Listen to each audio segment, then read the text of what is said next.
बहुत ही सुंदर आज मैं भगवत गीता का पाठ सुनाने जा रही हूँ। प्रेम से सुनिए। जय भगवत गीते, जय भगवत गीते। हरि कमल विहारिणि सुंदर सुपुनीते।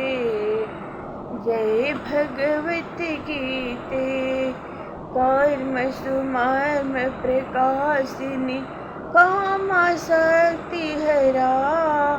तत्व ज्ञान विकासिनी विद्या ब्रह्म परा।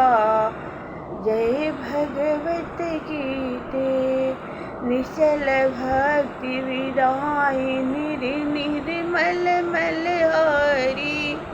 शरण रहस प्रदायिनी सब विधि सुखकारी। जय भगवत गीते, राग द्वेष विदारिणी कारिणी मोद सदा। भय हारिणी तारिणी परिमानंद प्रदा। जय भगवत गीते, असुर भाव विनाशिनी नाशिनी तमरजनी। देवी सद्गुण दायिनी हरि रसिका सजनी। जय भगवत गीते, समता त्याग सिखावनी हरि सुख की वाणी।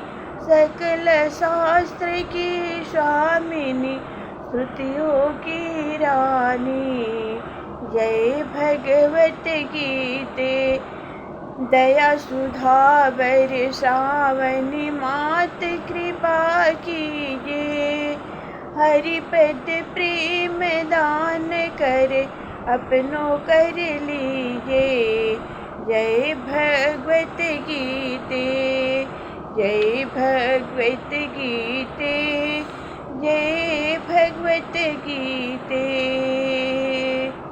जय भगवत गीते, जय भगवत गीते।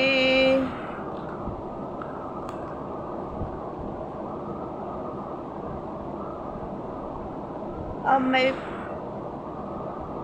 श्रीमद् भगवत गीता का पहले अध्याय का कथा सुनाने जा रही हूँ। अर्जुन बोले, हे राजन, इसके बाद कपिध्वज अर्जुन ने मोर्चा बांधकर डटे हुए धृतराष्ट्र संबंधियों को देखकर उस शस्त्र चलने की तैयारी के समय धनुष उठाकर हर्षिकेश श्री कृष्ण महाराज से यह वचन कहा, हे अच्युत, मेरे रथ को दोनों सेनाओं के बीच में खड़ा कीजिए, और जब तक कि मैं युद्ध में डटे हुए युद्ध के अभिलाषी इन विपक्षी योद्धाओं को भली प्रकार देख लूं कि इस युद्ध रूप व्यापार में मुझे किन किन के साथ युद्ध करना योग्य है, तब तक उसे खड़ा रखिए।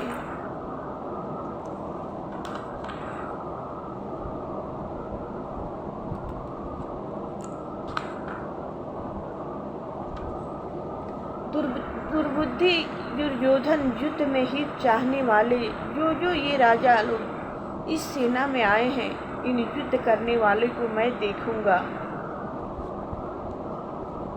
संजय बोले, हे धृतराष्ट्र, अर्जुन द्वारा इस प्रकार कहे हुए महाराज श्री कृष्णचंद्र ने दोनों सेनाओं के बीच में भीष्म और द्रोणाचार्य के सामने तथा संपूर्ण राजाओं के सामने उत्तम रथ को खड़ा करके इस प्रकार कहा कि हे पार्थ, युद्ध के लिए जुटे हुए इन कौरवों को देख।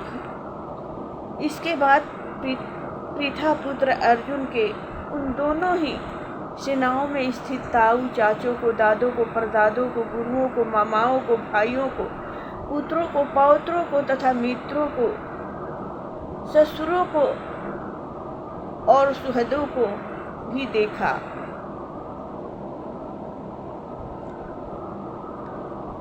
उन उपस्थित संपूर्ण बंधु बांधवों को देखकर वे कुंती पुत्र अर्जुन अत्यंत करुणा से युक्त होकर शोक करते हुए यह वचन बोले। अर्जुन बोले, हे कृष्ण, युद्ध क्षेत्र में डटे हुए युद्ध के अभिलाषी इन स्वजन समुदाय को देखकर मेरे अंग स्थिर हुए जा रहे हैं और मुख सूखा जा रहा है तथा मेरे शरीर में कंप एवं रोमांच हो रहा है। हाथ से गांडीव धनुष गिर रहा है और त्वचा भी बहुत जल रहा है तथा मेरा मन भ्रमित सा हो रहा है, इसलिए मैं खड़ा रहने को भी समर्थ नहीं हूँ। हे केशव, मैं लक्षणों को भी विपरीत ही देख रहा हूँ तथा युद्ध में स्वजन समुदाय को मारकर कल्याण भी नहीं देखता। हे कृष्ण, मैं न तो विजय चाहता हूँ और न राज्य तथा सुखों को ही। हे गोविंद, हमें ऐसे राज्य से क्या प्रयोजन है अथवा ऐसे भोगों से और जीवन से भी क्या लाभ है। हमें जिनके लिए राज्य भोग और सुख आदि अभिष्ट है, वे ही ये सब धन और जीवन की आशा को त्याग कर युद्ध में खड़े हैं। गुरुजन, ताऊ, चाचे, लड़के और उसी प्रकार दादे, मामे, ससुर, पौत्र, साले तथा और भी संबंधी लोग हैं।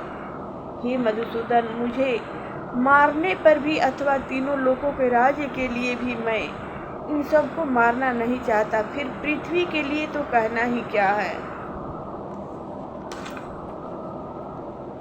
हे जनार्दन, धृतराष्ट्र के पुत्रों को मारकर हमें क्या प्रशंसा होगी। इन आतताइयों को मारकर तो हमें पाप ही लगेगा। अतएव हे माधव, अपने ही बांधव धृतराष्ट्र के पुत्रों को मारने के लिए हम योग्य नहीं हैं, क्योंकि अपने ही कुटुंबियों को मारकर हम कैसे सुखी होंगे। यद्यपि लोभ से भ्रष्ट चित्त हुए ये लोग कुल के नाश से उत्पन्न दोष को और मित्रों से विरोध करने में पापों को नहीं देखते, तो भी हे जनार्दन, कुल के नाश से उत्पन्न दोषों को जानने वाले हम लोगों को इस पाप से हटने के लिए क्यों नहीं विचार करना चाहिए। कुल के नाश से सनातन कुल धर्म नष्ट हो जाते हैं। धर्म के नाश हो जाने पर संपूर्ण कुल में पाप भी बहुत फैल जाता है। हे कृष्ण, पाप के अधिक बढ़ जाने से कुल की स्त्रियां अत्यंत दूषित हो जाती हैं और हे कृष्ण, स्त्रियों के दूषित हो जाने पर वर्ण संकट उत्पन्न हो जाता है। वर्ण संकर कुल घातियों और कुल को नरक में ले जाने के लिए ही होता है। लुप्त हुई पिंड और जल की क्रिया वाले अति श्राद्ध और तर्पण से वंचित इनके पितर लोग भी अधोगति को प्राप्त होते हैं।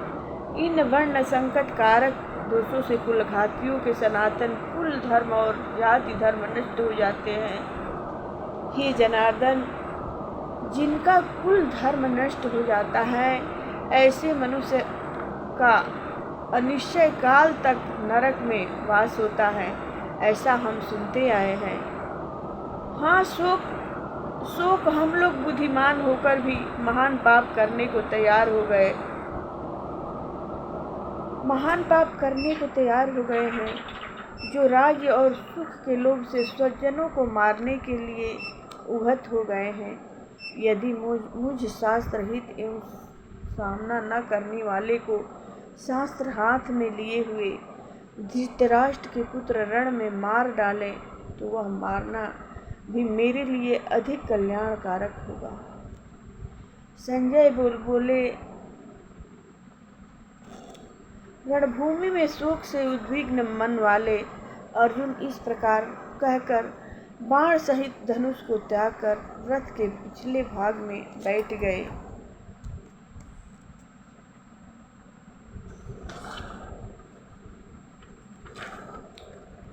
पहला अध्याय समाप्त।